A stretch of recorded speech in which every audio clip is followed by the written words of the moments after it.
গতকালকে রাত্রেবেলা হাতির উপদ্রব হয়েছে, ফরেস্টের স্টাফ আইসে এখানে আমরা এখন হাতিরা জঙ্গলের ভিতরে গেছে, কিছু ড্যামেজ হচ্ছে এটা আমরা অ্যাসেসমেন্ট করছি, রেঞ্জার সহ আমি তহসিলদার আসলে যারা অ্যাসেসমেন্ট দিয়েছে আপনার তারা পঞ্চায়েতের থ্রুতে একটা দরখাস্ত কইরা যারা ড্যামেজ হচ্ছে এটার ডিজাস্টার থেকে আমরা ক্ষতিপূরণ করবো।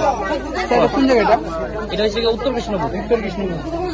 এলাকাবাসীদের একটা অভিযোগ আছে যে বিগত দিনও বাড়িঘর ড্যামেজ হচ্ছে কিন্তু তারা টাকা পাইছে না। টাকা দেখেন, এটা তো ডিউ প্রসেসে টাকা পাইব, যার যদি সব কাগজপত্র ঠিক থাকে তো টাকা পাবো। কেউ নেই তো যা যা এখন আমি তো নতুন করে কইছি আবার তো পঞ্চায়েতের থ্রুতে এখন তো সব অ্যাসেসমেন্ট করে গেছে, রেঞ্জার আছে, পঞ্চায়েতের থ্রুতে দরখাস্ত করে নতুন ভাবে অ্যাপ্লাই করলে তারপরে যতগুলো ড্যামেজ হয়েছে এটা আমরা আবার পাঠাবো, টিম পাঠাবো, পাঠায় সেটা পুরোটা আবার ভেরিফাই করে কার কত ড্যামেজ হয়েছে, কার কত টাকা পাইতে তারা করে সেটা আমরা করে দেবো।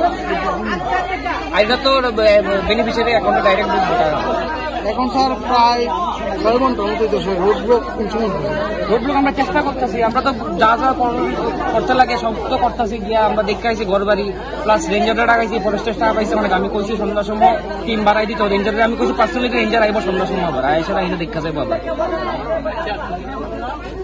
আমরা ভলান্টিয়ার আনছি, আমরা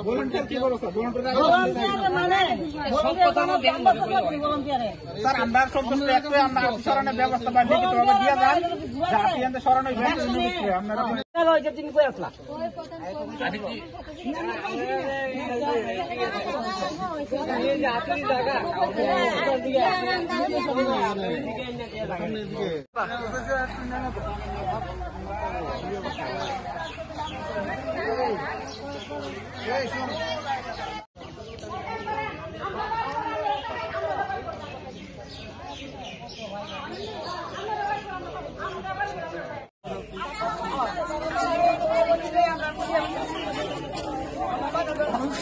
সুবিধা